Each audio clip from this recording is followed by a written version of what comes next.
Hello, welcome to Access Paranormal. My name's Jamie Williams. As you know, Jonathan hasn't appeared yet, but we do have a very special guest on with us tonight, and I think I know who it is. It's Paul Allen from Unusual Things. Hello, Paul. Welcome to the show. Hi, Jamie, and thank you for having me on. No, you're welcome. Sorry about that, Paul. Couldn't resist it. It just came into my head then. You even did the finger motion as well, didn't you? Yeah, you go. I wonder who it is. Yeah. No, thanks so much for taking the time out and coming on the show here, because I know I watch your videos all the time. You're always out somewhere, out and about. And the worst thing is you're going early in the morning. Thankfully, I can watch them in the evening. Yeah, I mean, it's great.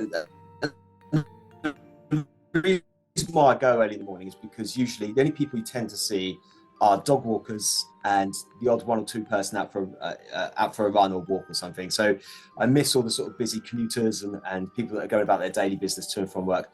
So it enables me to film in peace then, and that's what I like. Plus I can try and beat the traffic sometimes as well. Oh God, yeah, I blame you there. Don't blame you there at all. So I keep going to go like that now, and I can't anymore now because that's what. So what made you go into the actual walk in the graveyards and finding these fascinating people? I think it all started when I was a kid. I grew up next to a cemetery in Portsmouth, and I used to go in there to feed the crows. I just find that the cemetery really peaceful, and I used to like walking around there. And I used to sit there feeding the crows, and I used to read some of the headstones, and I always thought, oh, I wonder what happened in that person's life, you know, because you see the start date, the end date, and that little line in the middle, it's their life, isn't it? And and as a kid, it fascinated me, and I used to think, what happened in there? But then obviously life went by, and I just carried on doing different jobs and bits and pieces. And then one day I thought, because obviously I got an interest in the paranormal as well, but one day I was watching some American people do this on YouTube. There was Scott on Tape, there was Lamont at Large, and oh God, I forgot the other one, which I really like as well now. There's an older fella, isn't there, who goes about? Yeah. I can't think of his name. Forgotten Faces, I think it is. There's one that there's about forgotten. There's about 4 or 5 that I watch on there as well. So, and I looked and I thought, I wonder if anyone's doing that in the UK at the moment. And I saw one channel doing it called English Grave, who's now come on to be a good friend of mine, actually. But I didn't watch his videos. And the reason why I didn't watch his videos is because I had it in mind that I wanted to go and do this, but I wanted to put my own format in place. So I didn't want to be seen to be in anyone's format. And so I had a little plan in my head of what I thought I would do. And the first one I went to do was Alec Guinness, of course, who played Obi-Wan Kenobi, because he's literally a 25-minute drive up the road from me. Wow. And I thought, what an amazing grave to visit for your first one. So I did a little bit of research, and then I messed up one of the dates. You know, it was all a bit sort of cap-handed sort of thing. You know, it was all like not falling into place properly. But I edited it and put the video out, and it just got a good bit of feedback. So I just started to build on it from there, really. This is Jonathan. He might Hi, Jonathan. Disappearing because of the camera. As I say, that might interest you when he disappears, look. Yeah. Yeah. Sorry, Paul. It's just that I just come in at the same time. No, that's okay. That's Jonathan, fine. Paul, Jonathan. Right, hi, Jonathan. How you doing? You all right? Yeah, not so bad. And you?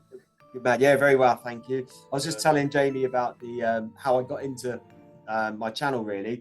And I filmed Sir Alec Guinness's grave, and then from there I just started to look into more and more. And I thought, right, if I'm going to commit to this, I need to do this. So I started trying to put a little bit more of a format in place.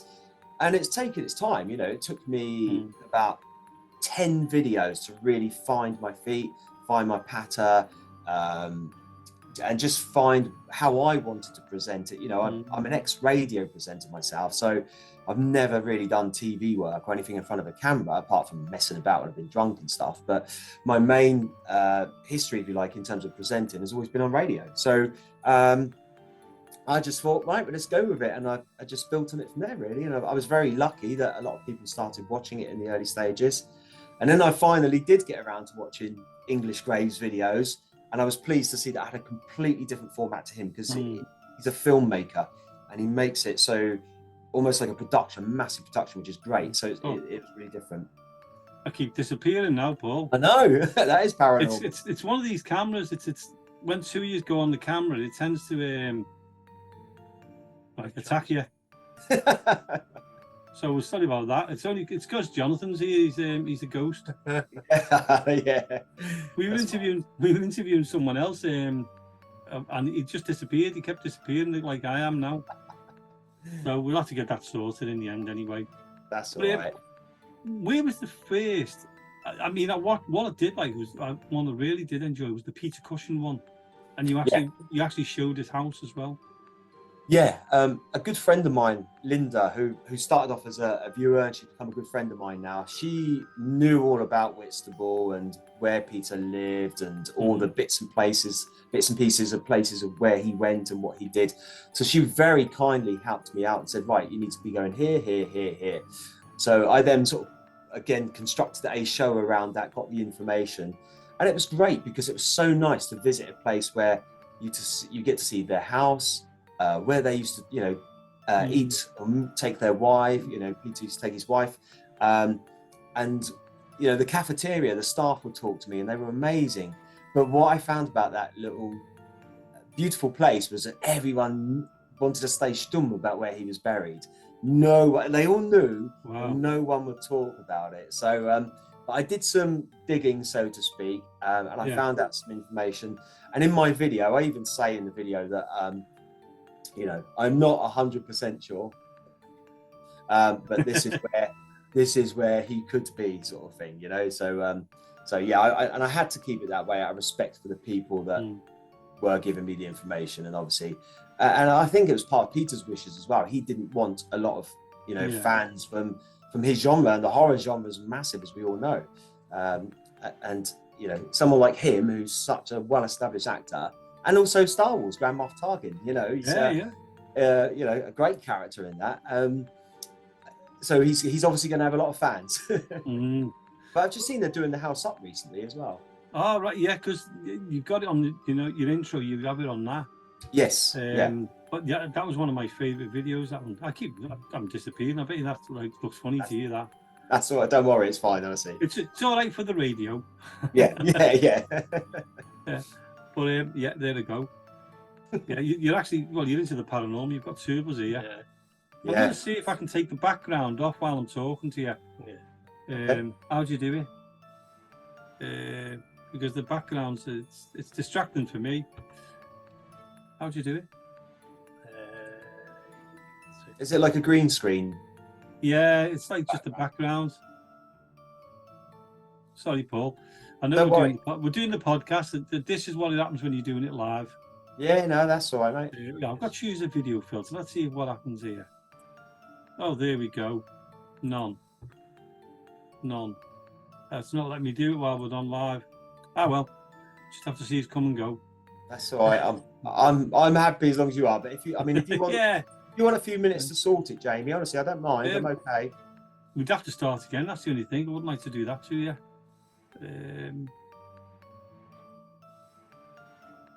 How would you do that? So let's try Blair.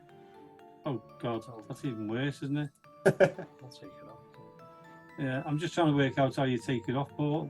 Yeah, I know. I'm not very computer savvy, so I can't help you, I'm afraid. Oh, there you go. I've done it. We'll just have to enjoy our background. No, that's better. Look, we're alive. Everyone's paranormal. Everyone's got a room which they just work from, haven't they? It's a workstation. This is my computer room, yeah. Oh yeah, put your headphones on. He can't hear you.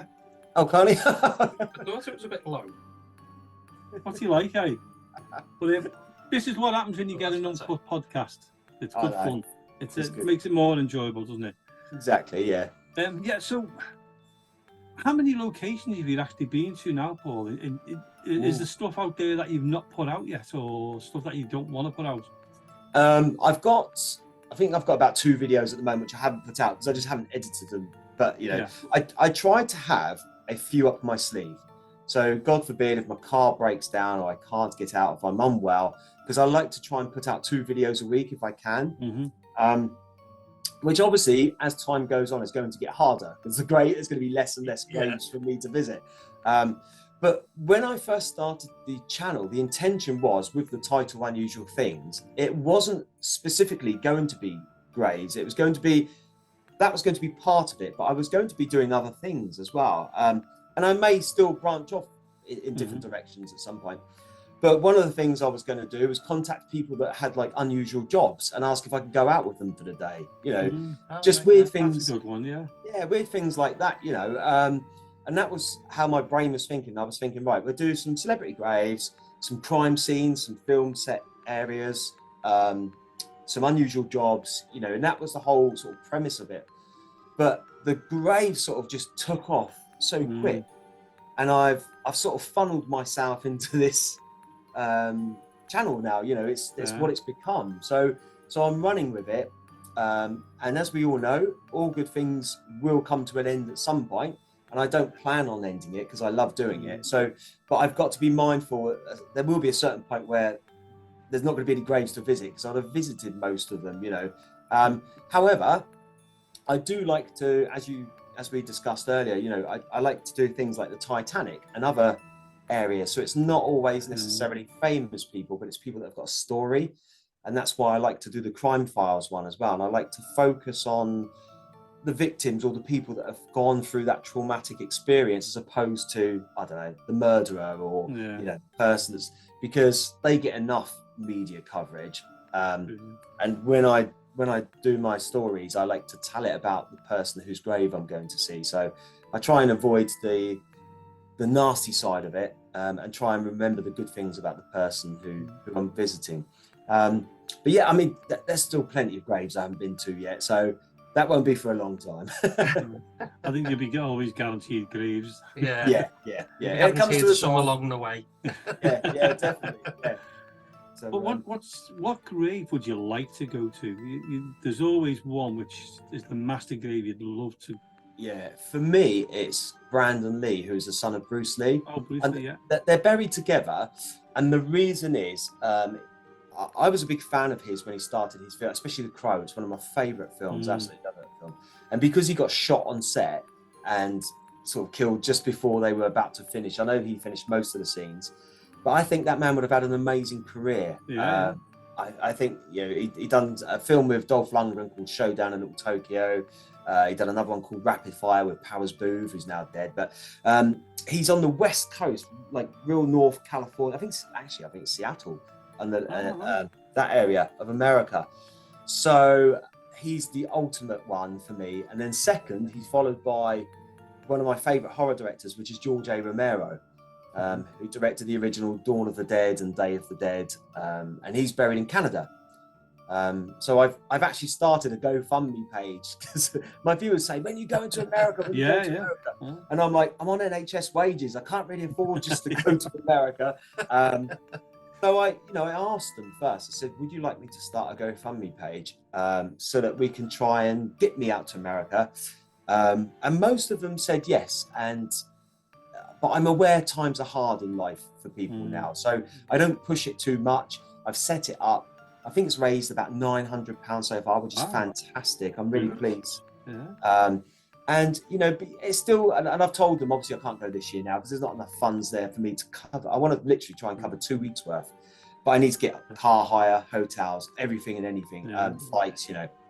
And I've been open and transparent with people whenever they tell me. I'm always, you know, if they want to see the account to make sure it's not been spent or anything like that, I can always show it to them, you know. So I'm very transparent about things like that because, you know, when people are trusting and putting their money into you, per se, I know that they'll get the rewards out of it because they'll get to see the videos and all the American. I mean, crikey, America, you could spend 6 months in it. It's unbelievable. I know, it's manic. So that's my sort of like long-term goal, if you like. And so that's why I've kept the GoFundMe, and I've just said to everyone that it'll probably be next year now because obviously, and plus I have to take 2 weeks annual leave from work to go and do it as well. You know? So. But I got the odd one or two comment, I'm not paying for you to have a jolly in America. And I'm like, well, I won't be having a jolly, I'll be working. Yeah, you're entertaining. That's what, you pay entertainers, so what they're doing is paying you to entertain them. Yeah, exactly. In a respectful way, that is. and that's why. But most people have been brilliant, you know. And like I've always said, you know, I mean, I've got about nearly 70,000 subscribers on YouTube now. Wow. Even if they put like 10 pence each, you know, that would easily cover it. So that's what I always say to people. But don't get me wrong, there's some people that have been so generous, you know, like £50, you know, Wow. it's crazy. I'm always grateful, and I always send them a thank you message afterwards, because it's really important that they're having faith in me to go and film those American ones. So yeah, that's ultimately, sorry I digressed a little bit there, but that's all right. This is what it's about, isn't it? Yeah, that's what We love it when people digress, because that's your passion. yeah. You know, and that's the question, and that's your passion. You give us the answer, a good one. Yeah, and they're the two biggest graves that I want to do, is Brandon Lee, which is a bonus because he's buried with his dad anyway, who is another legend, and of course George A. Romero. So they're the two that I've got on my hit list, so to speak.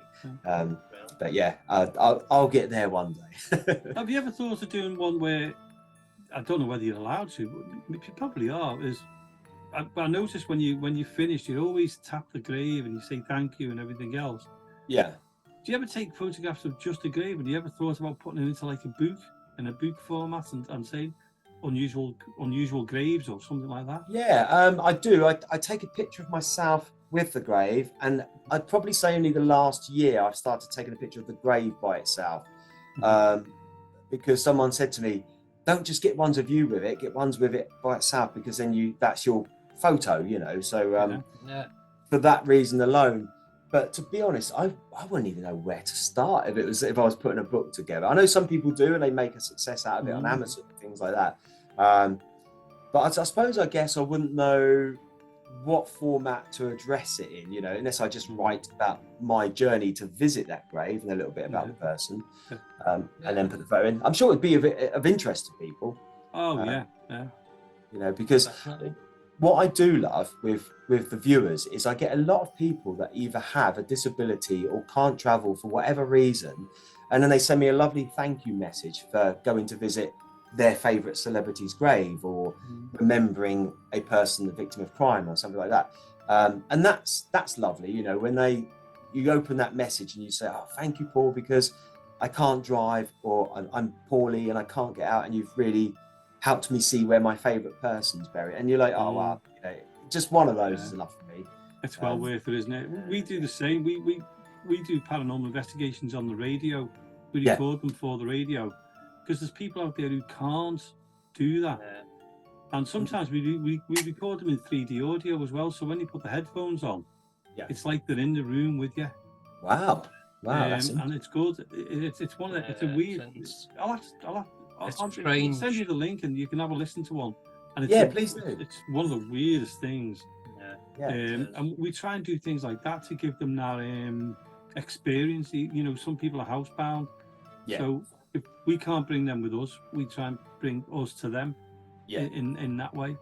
It's great, and I think people like ourselves have got a platform to do that for people. I think it's really important that we remember that there are people out there that have a disability or an illness, or you know, they can't do it. So I think when we've got that sort of platform, we've got that responsibility as well to help everyone get involved and make them feel part of it. And that's something that's obviously passionate with yourselves as it is with me, with mine.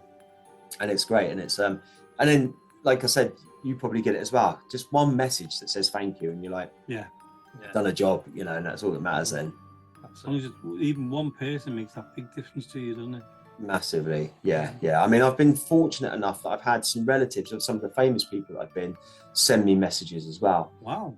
And you're like, you know, really, and I'm sure you won't mind me saying this, but well, not necessarily a famous grave, but was, you know, Sarah Payne, the little girl that got killed. Yeah. Her brother sent me the most loveliest message ever. I won't go into too much detail, but he basically said he doesn't watch anything about his sister, and fair enough, you know. But he said he watched my video and he was pleased with the way I delivered it, and he thanked me because I put a little flower down at the end on her grave, and he said he felt that out of all the things he had seen in the past, that mine was the most respectful towards his sister's memory rather than about the person that did it, which important. So that just not only made me emotional, but it was like, you know, then you can think, right, okay, I'm doing the right thing now. You know, Yeah. you know you're on Well, the right path. I feel you always are, because I mean, you know, you're introduced it fantastic. You're always respectful. Whenever you go to the gays, you always say thank you to them.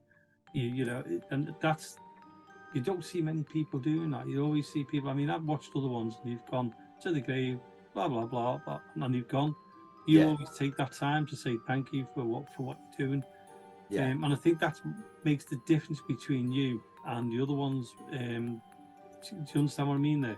Yeah, no, and I appreciate that. Thank you. Yeah, it's just an acknowledgement of that person. I think, you know, because as I'm there, I mean, some people say to me, "Oh, why don't you take flowers?" Blah blah. It's very difficult because of the times that I go, because I'm going so early in the morning. There's never any flower shops open. I don't really want to buy garage flowers, which aren't always the best, are they? So, I think, you know, flowers are great, but for me personally, I'd rather tap the grave, thank them in person. To me, that means more than just putting a flower down and just walking away. But I know everyone's different, and I completely understand the ones that say to me, "Oh, could you put flowers down?" But it's more of a logistical thing. It's the timings and bits and pieces. It costs you a fortune in flowers, I wouldn't know the travelling's bad enough. Flowers I are know. cheap. I know it's funny, because sometimes I watch your videos and they're like, one minute you're up north, the next minute you're down south. I'm thinking, Hello, yeah. because we do the podcast, we always think, did he do that one before he done that one, and he's just put them on? Do you get what I mean? You juggle them about. Yeah. I try and do the way I work it is I look for a particular person. I think, oh, I wonder, you know, or someone will suggest someone to me, and I'll go and search them up. There's a website called Find a Grave. I don't know if you know. Yeah. And you can go on there and you can see anyone and everyone that's. I don't know who these wonderful people are that put all the information on there, but they obviously go around and find these graves initially. If I had to do that, I would never get around. You know, I wouldn't. It's just like needle in a haystack, isn't it? So whoever these people are, they're fantastic, and they make my job so much easier. So I'll have an idea, or someone suggests someone, I'll go and look. And then usually you can see if there's other famous people within that cemetery, or of notoriety within that cemetery. And then I'll go, oh, well, I might as well do theirs while I'm here. So I'll do that research and find out about that person as well. So it helps me with traveling expenses. So hopefully I can usually get about 3 or 4 done, or I will look to adjoining cemeteries. And if there's, especially London, there's always like 2 or 3 cemeteries quite close. My problem is I hate driving around London because it's just a pain in the backside, you know. Yeah. And it's, I don't know how people that live or drive or work in London do it every day. But when I go up there, I have to go really early because it drives me up the blooming wall. And, you know, usually on a Saturday morning, you can see me sat outside a cemetery somewhere in London waiting for it to open. I'm like spying on the man with the keys, like, hurry up. And luckily enough, they do get, you know, because they usually say, oh, open at 8 o'clock in the summer or whatever. But luckily, they do get there at 6:30 sometimes. And I'm sitting there thinking, oh, thank the Lord. But one the other day, there was a hole in the fence, so I just went, because it was so early. I went in there, filmed what I had to film, and then someone told me about 2 weeks later that someone had been murdered in that cemetery early in the morning. I was like, what? Oh, no way. So I was like, jeez. Where's his grave? Yeah. Who is he? So you know, that sort of makes you think, oh, hello, right, okay. But I always have my wits about me when I'm in. I mean, on Tony Hancock's video, I don't think it wasn't. There's a homeless man it was freezing cold. It was proper winter, like, you know, last year. It was ice. This guy looked absolutely frozen stiff, and I thought I didn't want to disturb him, but I'm walking around with a torch in the pitch black. But you mentioned it, yeah, and it looks lighter on the camera than what it was in real life. And I'm thinking, geez, and I'm looking, I'm seeing the body there, and I'm like, oh God, I hope he's all right. And I thought, I didn't know whether to disturb him or not, so I did the filming, and then I went and give him a little tap, and I went, yeah, mate, would you like me to get you a coffee? And he just looked at me like, who the blooming hell's this? And I went and bought him a coffee and a sandwich and something, because he just looked ice cold, stuck to the bench, you know. So you do have to be mindful that there are going to be people out and about. Because you've been stopped. I've seen you with cyclists. You had a group of cyclists who saw you. Yeah, that was at Roy Hudd's. Ah, right, was that, wasn't there? And then there was the lady who was looking after the grave of a child. and Oh, you were yeah. walking in, and she nabbed you then, and she was telling you all about the grave. That was quite sad, that one, because she was there looking after. I think it was a child, wasn't it? Her child. Yeah, it was her son. Yeah, Yeah. and he had all sorts of illnesses. I can't remember what Mm. exactly, but I was doing a live at the time because I was going to find the diver Buster Crabbe's grave. The guy that there's still uncertainty whether the Russians done him or the British government done him or whatever, because it's a really interesting story. But I was just trying to tell it doing a live. People love the lives, but they're really hard to do because I have to try and have my notes there while I'm walking around and reading. And I'm not, a lot of my audio, when I'm telling the story of the person, I used to do it on the scene, but now I do it as a voiceover when I get home because I'm not very good at moving, reading, and concentrating, trying to film, and it gets a bit too much. So I now do the bit where I tell their story when I come home. I just voice over that over the top. But yeah, so I was doing that, and then she goes, "Oh, come over here, what are you doing?" And I'm like, "Oh," but yeah, bless her. It sounded like he went through an awful lot, and that's so sad, really. It's she was very dedicated to that grave because the way she was coming across to you, she was really getting them out there. And yeah, rightly so as well. It was quite sad, that. Yeah, and I wanted her because it was an opportunity for her to tell his story. I just let her have it. I didn't want to cut her off or anything like that. I wanted her to speak. She's obviously very emotional and upset as her son. So, again, I'm in a privileged position where I can give her a little bit of a platform. So why not? And lots of people afterwards, again, leaving nice messages for her. Oh, that's good. Yeah, Brilliant. it's lovely. Now, when you go in the graveyards, Yeah, I think the funniest thing you do, and it tickles me because I think you're not going to get in. You always try the church doors. yeah. It's usually because it's so early in the morning. I don't think the vicar's up yet, but I get fortunate. I tell you where I get fortunate usually are little churchyards that are in little towns, like little villages, because they obviously don't have a crime issue, and they're quite prepared to leave them open, which is great. It's fantastic for me because I get in there.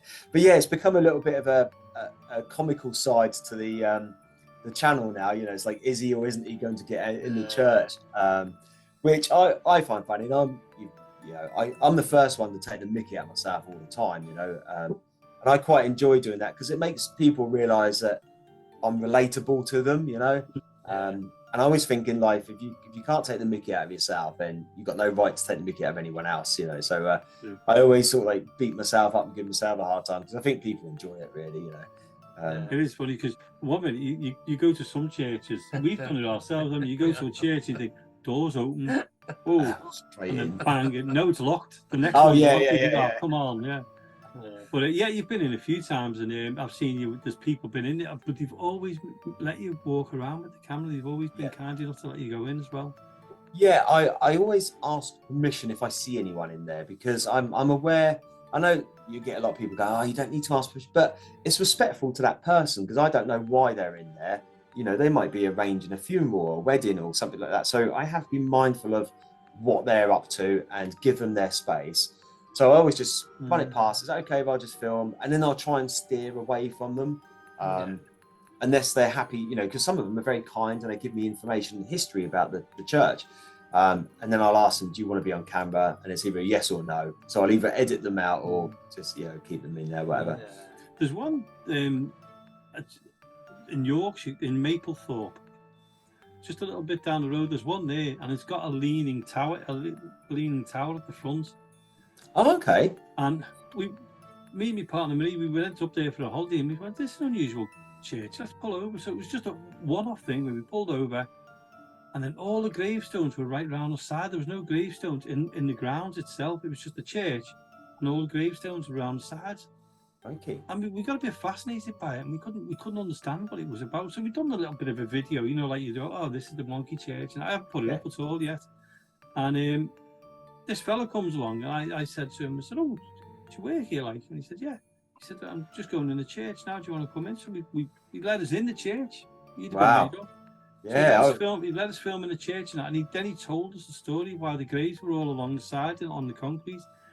Because years ago, it was flooded. The whole of the area was completely flooded.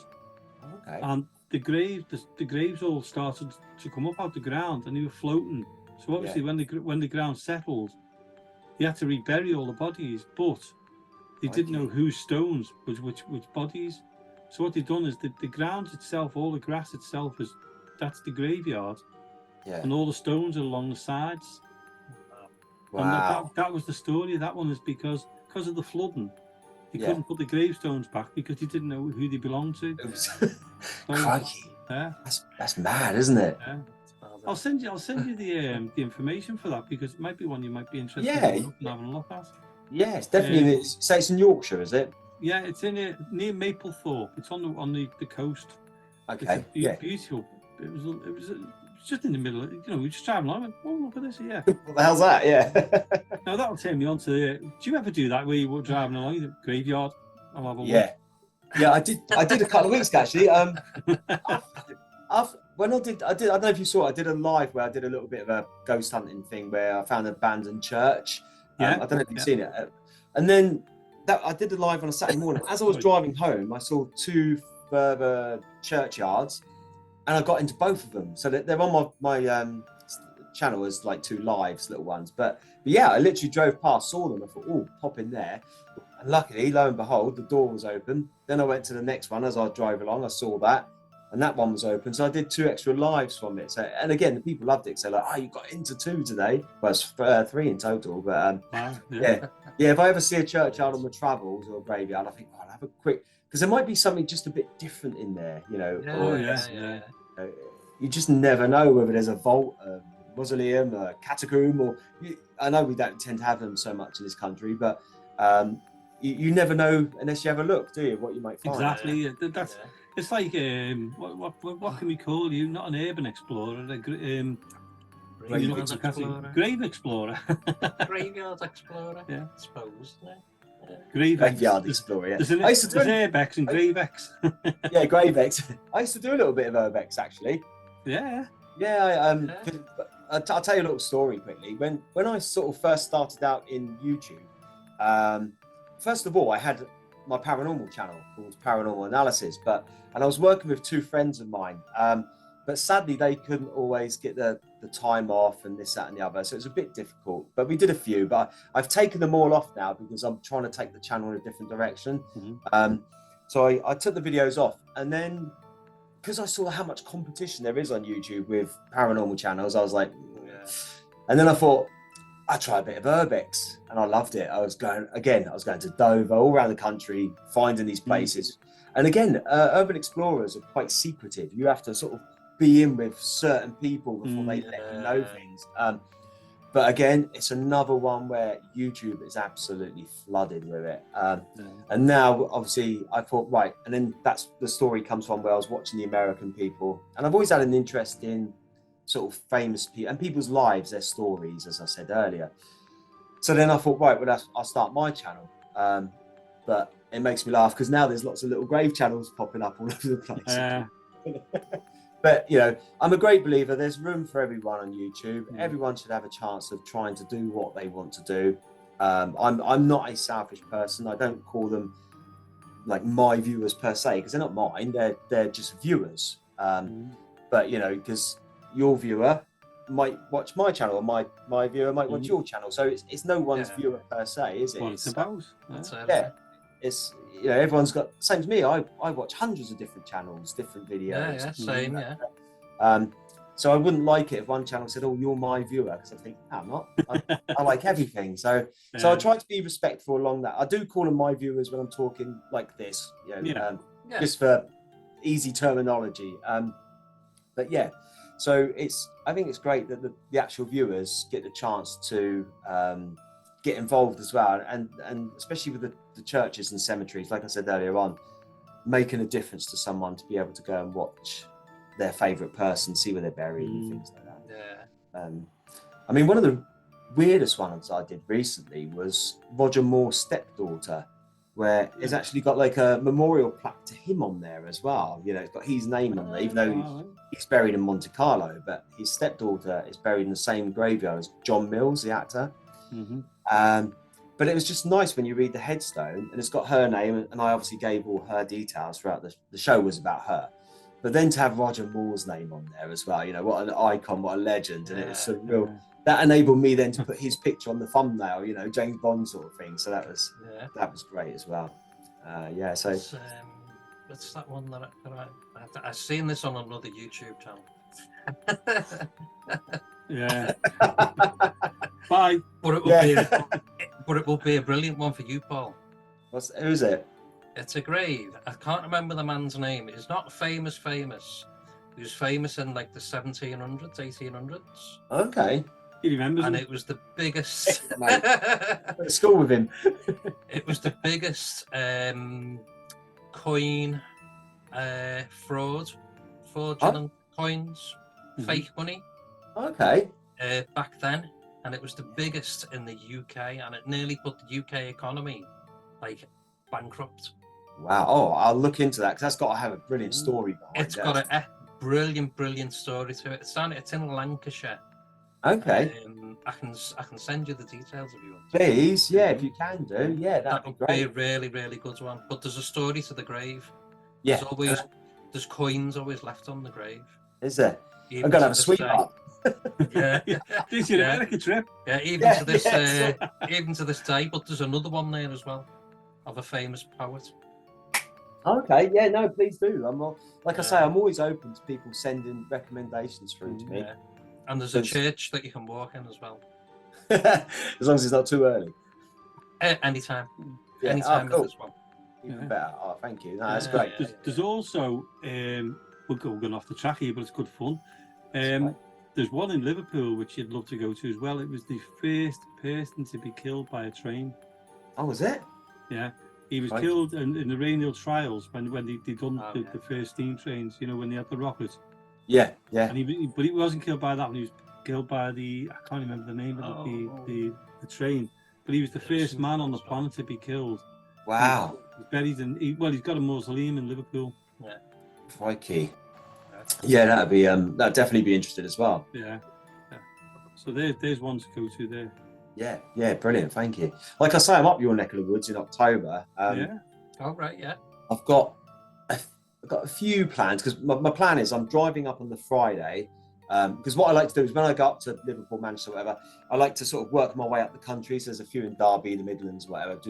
Get there, and I'm in the hotel the Friday night, and I've got the Comic Con on the Saturday that I'm going to, and then I'm going to the Comic Con party part or whatever it is in the evening, a few beers, you know, and then driving home on the Sunday.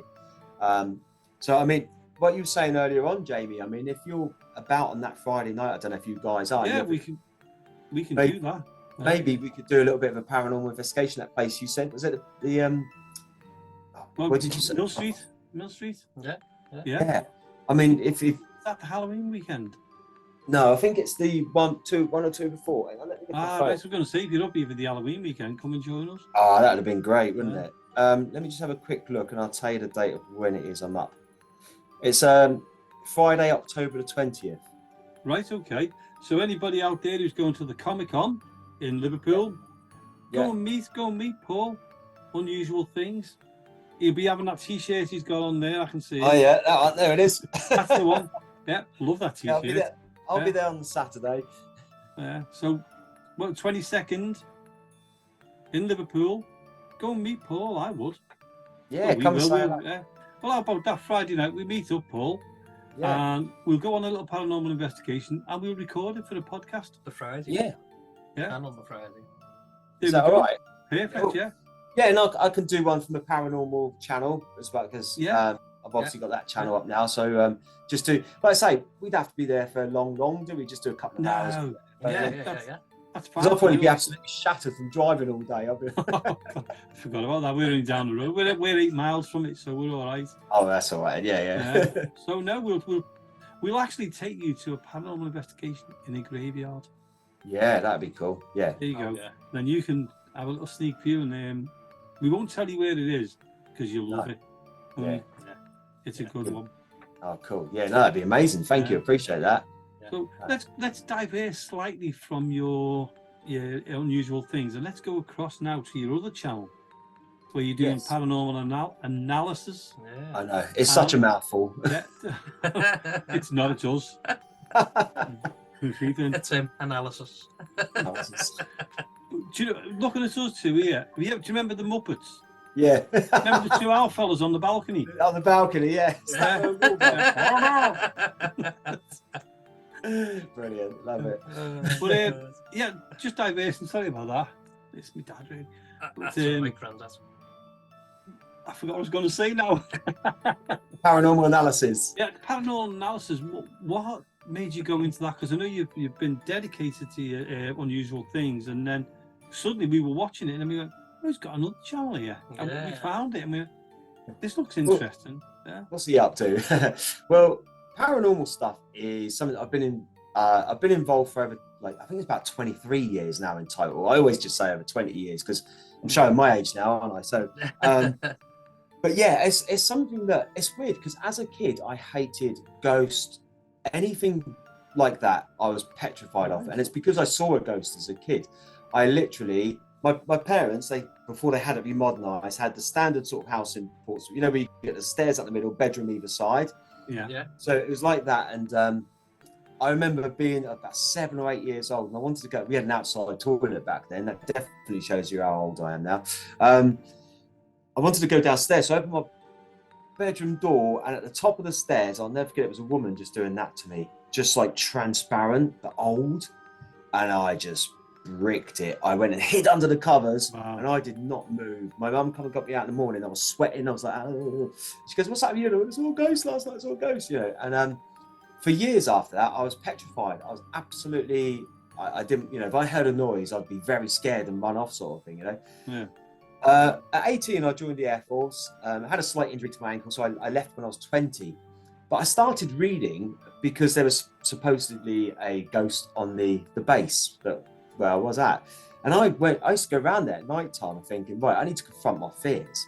I need to see if there is anything. But obviously I didn't have any equipment with me or nothing. It was just purely me walking around trying to feel, sense, or see or whatever. And I walked into this old hangar, and I just heard this like knocking like that. But I couldn't see anyone. I had a torch. I couldn't see anyone with me. So I just started trying to go, "Hello? Can you do it again?" And I heard nothing at all. I just literally heard it once and then nothing again. As you know, as paranormal investigators, you have to wipe out as many variables as you can. And I can't, because I don't know, someone could have been outside doing that, you know, I don't know. It could have been anything, something banging in the wind. But it got me intrigued. And after I left the Air Force, I just started reading on it a little bit more. I used to go out with groups when they used to do their public investigations and stuff. And then in 2008, the radio station I was working at, they very kindly allowed me to start a paranormal radio show. So I started to get like a little team together. I had a medium there. I had David Wiles, formerly of Most Haunted. He came in and he used to do the astrology. It's funny because I think he'd had enough of doing like the mediumship sort of part of it then. And he said, "Let me just do the astrology once a month, read out people's stars." And since then, he's obviously written loads of books about the astrology and things like that. And he was a great guy, really nice.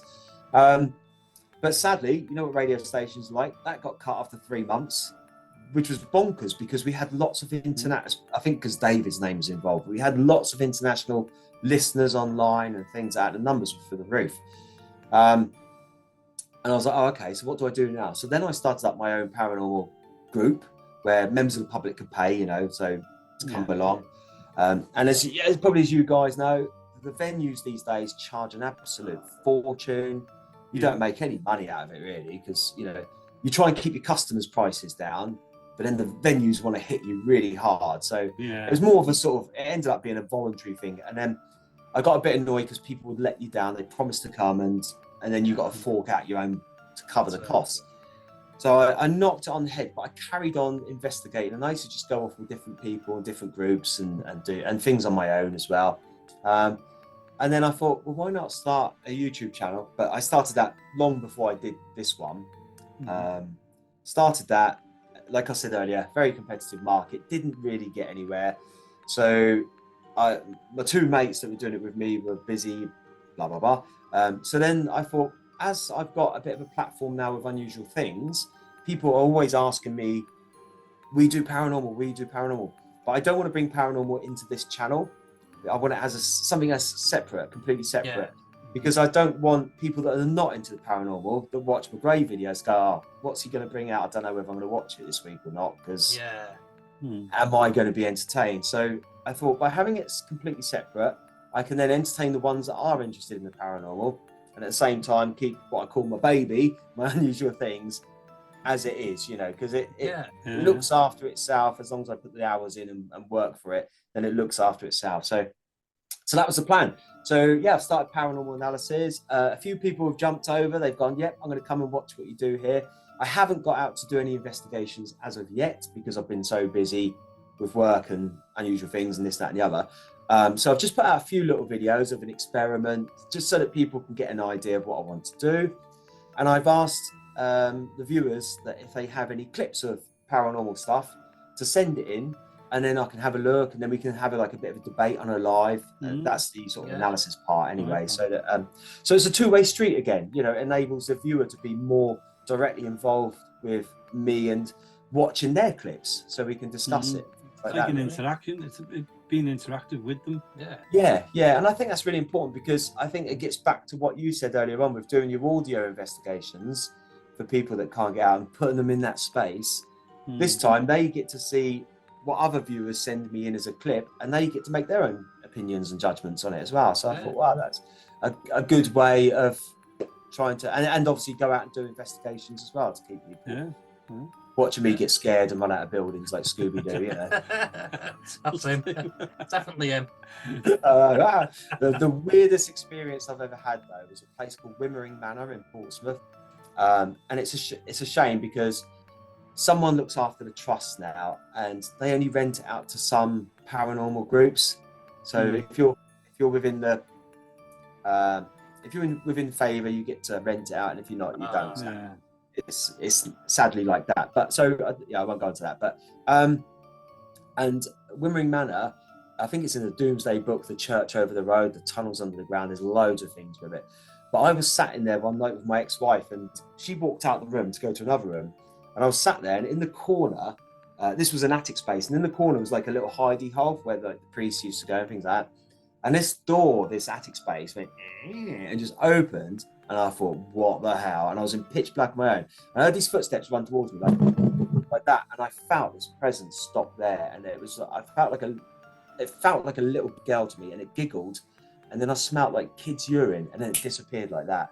And I was what the hell was that? You know, it was the footsteps running towards me that just made every hair go ting. You know, it was so strange. And another one at Fort Widley.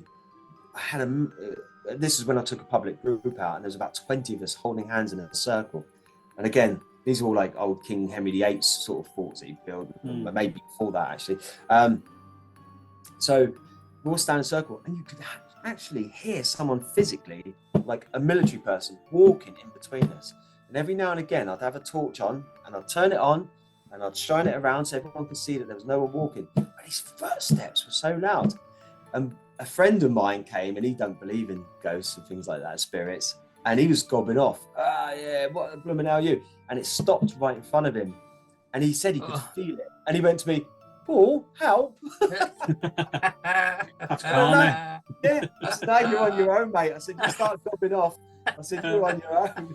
That's the thing, isn't it? You know, people come in. I love it when skeptics come along and they experience something for themselves. Obviously, it doesn't happen all the time, but when that happens and you think, that's satisfaction for you, and that's the proof that you need. And we've had people coming, haven't we? Yeah. Do you ever remember the woman who came? She said, I'm only coming because he wanted to come and blah, blah, blah.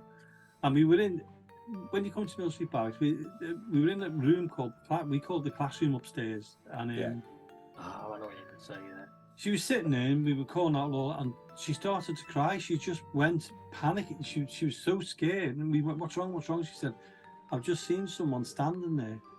Wow. And she said, as clear as anything. She said, couldn't you see it? And we said, no one's seen anything. But she's seen it. We ended up having to go downstairs and have a break because she just went white. And I thought that was great because it showed her, don't mess with them. Yeah. You know, if you don't believe in them, don't say, there's not any there and all that stuff. You know, they're going to say, but we are here. Yeah. Yeah, exactly. Yeah. I'm looking forward to being a ghost. I'll tell you what, there's going to be a lot of people. Oh yeah, I'm gonna have so much fun. Yeah. I'll be like Timothy Claypole from Rent a Ghost, I think. I'll put a God, I remember that. Yeah. That was good. That was good. That. Yeah. he was cremated at Golders Green, but I really wanted to go and see his grave, and I was like so disappointed when I found out that he was, because he died young, didn't he? He was like about 42 years old, and I, again, you know, we're probably around the, I don't know, same age. I'm 51. I don't know how old you guys are, but oh yeah, so you're old. Same as me, Paul. You're the same. A little bit. 70. No. 50, I'm 60, the 70. same as you. Oh yeah, yes. So you remember Rent a Ghost, obviously. So yeah, when I that was one of the first ones I looked into. I was like, oh, I've got to see if that guy's, you know, buried somewhere. But sadly, he was cremated. But yeah, it would have been great to visit. But I've got a little plan. I don't want to give it away because it's going to be my Halloween special. And there's a lot of logistics to it, and I've got to try and really starting to get it filmed soon. But it's one that I can put on my grave and my paranormal channel, but I can come at it at two different angles, because there's a grave involved, obviously, but I'm going to be doing a paranormal experiment at the grave of someone that is well known, not well known, but within. How can I? No, don't say nothing. No, I don't want to give it away because someone's doing it. But within the area of which is the main focus, they're well known for, and I'm going to their grave, so it'll all come to light. I'll quite happily tell you off there. I don't mind that. Watch this and I want to keep it as a surprise for the viewers as well. Oh, so. Definitely. No, we respect that. We wouldn't want you to give all your information like that away. Yeah. It'd be good for us as well, because we'll watch it just to go, oh, I wonder who it was. Yeah. Don't tell us. Don't tell us. Yeah. All right, I'll keep it secret. No, we like things like that because it's nice, isn't it? You know, it's nice for you as well. Yeah. The other thing is how many? I've got to. This fascinates me as well. Is how many miles do you actually think you do? Oh man. With it, I'll say in a year because I know you've been doing it for longer. Yeah, but I've literally I bought a new, well, not a new car, but I got a newer car in February this year, and I think since February this year I've done about 9,000 miles on it, and it's just like, you know, that's not including my work miles because I work in the community as well. But I would say a grave visit miles 9,000 easy, which how many months is that? February till now, what 7 months? Wow. Yeah, so that's a lot, I know. And it's, you know, it's obviously it's not just fuel, it's like tires, it's wear and tear on the car, you're constantly service. So that's why I try and have a couple of videos just up my sleeve in case, God forbid, but if anything goes wrong with the car, and then, you know, then I can plan ahead. Yeah, always. It's always important. Or if not, then I'll just, if you ever see me do a live randomly out of the blue, it's probably because I haven't got a video to put out that week, so I just do a live. But the lives are great because again, you get to interact with the audience. You know, they ask you questions. Sometimes you get asked the same one 8,000 times, but I don't mind answering it because they might have missed the other 7,999 who I've given me answer. So to them, it's we very rarely do live, do we? No, never really. No. It's good for about it. Yeah, do it because obviously you two are great hosts. It's good for the interaction with your audience. You know, you sit there and present it, and all their questions come up on the side. You can just fire away and answer it, and it's good for helping your channel build as well. All right.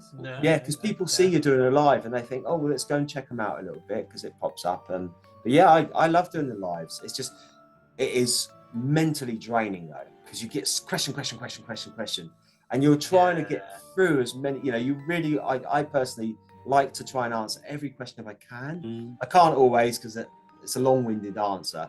But again, it's that making that person feel special because they've taken the time to watch and ask a question. So true. Yeah. So yeah, you guys ought to do a live one night. Oh, we'll have to. We will. Yeah, we'll have to choose it. We'll have to choose a place though, because sometimes we're underground.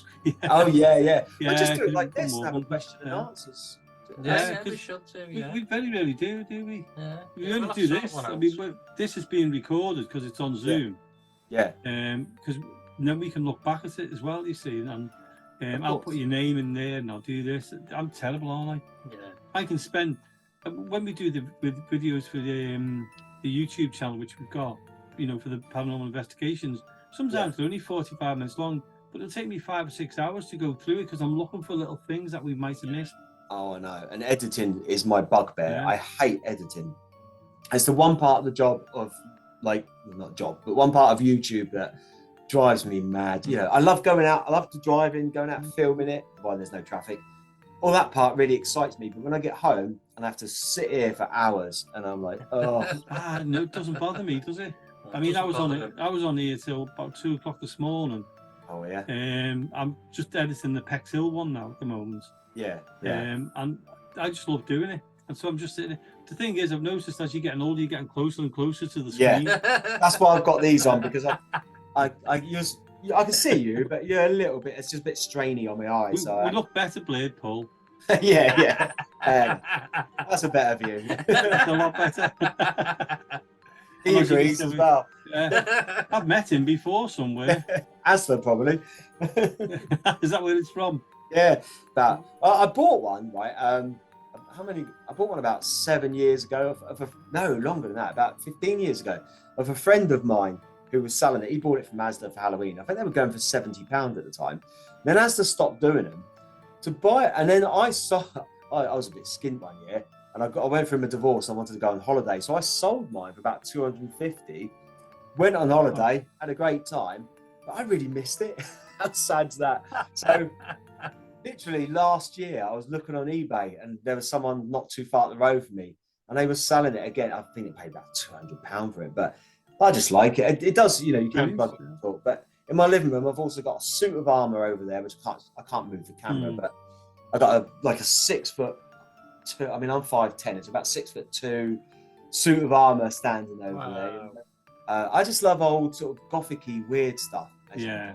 It's good. Because I've noticed you wear these. Is it a coffin ring?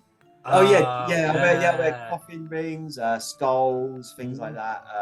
I've got them off today. I've literally just had a shower before coming here, so I was like, take them off. But I mean, obviously I can't wear them for work in my NHS job, but I've always got them on if I'm not doing, if I'm just living, so to speak. But I had Gothic, the company they did a sponsor for me in my early days. So they sent me some free rings, paid me a little bit of money, and I just had to do a little bit of spill. Yeah, so that was quite nice. Brilliant. So if anybody wants to sponsor Paul, please do so. Yeah, do you know what I'm always taking the mickey out of? I watch other YouTube channels, and there's one guy on there who I don't watch it for this reason, but he likes Lego, basically. And Lego sent, I'll tell you what it is, Oh, hold on, you broke up a little bit. You ever watch that, The In-Betweeners? Sorry, have you ever watched the TV show The In-Betweeners? Yeah. You know the guy that plays Jay? Jay. Yeah. He's got a YouTube channel of his wife, and Lego sent that's him, right. Yeah, I've seen it. Yeah. Yeah, they sent him like a Millennium Falcon or something, didn't they, in Lego? Wow. Yeah. So I went onto my channel asking Lego to send me a graveyard, but they haven't. I want Lego. Send me a graveyard, Lego. Yeah, come on, Lego. Yeah, you can buy a cemetery in Lego. I think it's brilliant. While it's on my mind, sorry, Paul. While it's on my mind, the photograph you gave me. Yeah. Did you take someone with you to take them photographs, or was it like your camera? Because I know that you have a tripod. Sometimes did you do that yourself, or no? A good friend. He's actually my barber. What little I've got. My barber, Chris Jupp, great guy, and he's just started studying photography, and he knows about my YouTube channel. He said, can I take you to a cemetery and do some photographs of you? Some headshots, some standing up, stuff near. And they come out really well, and I was really pleased with them. So when you asked for a photo, I was quite chuffed to be able to give them out somewhere for someone to use. I don't know how, but he managed to take the lines out of my face and make it look a bit smoother. But yeah, Chris Jupp, great guy. So if anyone wants headshots done, and he's also a barber. He can probably cut your hair before he does your photo. Well, do you know what? Give him a good shout there, because it made our posters look good. So I'm happy with that one. Yeah. Thanks, Chris. Good lad. Yeah. So, Paul, before we go, because it's coming up to that time now, how can people get in touch with you, or how can people watch it? I know the YouTube channel. Do you want to give it out at all? Yeah, of course, if you don't mind. It's obviously there as well. Yeah. Oh, that's brilliant. Thank you. Yeah. So if you want to watch me go around graveyards and visit celebrities, victims of crime or well-known places and things like that. Unusual things, just type that into YouTube and it'll come up. If you want to watch any of my paranormal stuff, just type in paranormal analysis, which is a bit of a mouthful, but it's ANALYSIS. And then you can go and find what I'm going to get up to. That's quite a new channel, so there's only a few videos on there so far, but it will continue to grow. And I'm on Instagram as well. I think it's unusual things _666. But I'm not on there with my paranormal ones. Otherwise, I'll have too many groups and I can't keep up with it all. Yeah. And on Facebook as well, there's an unusual things group as well on Facebook. Brilliant. Super So, duper. Paul, both of us really appreciate you taking the time Yeah. to come on the show today. We couldn't ask for a nicer person, couldn't No, we? Really? couldn't. Oh, I love it. Thank you. So do us a favour, just keep going around them graveyards, keep trying the churches, Yeah. keep doing what you're doing, because we're enjoying it, and there must be thousands of people out there who are enjoying it as much as we are. Oh, So brilliant. from us, we thank you so much for coming on the show as well. That's been an absolute pleasure. It's been. Yeah. I love talking to people like you guys because obviously we're all like-minded, Yeah. and it just feels nice and relaxed, and we're getting our point across to people, and they get to find out about what's going on. So yeah, thank you for having me. I'm really privileged. You're welcome. And for anybody else listening out there, go and look out for Paul. We've got to go now. We'll be back again next week. We'll see you then. Good night.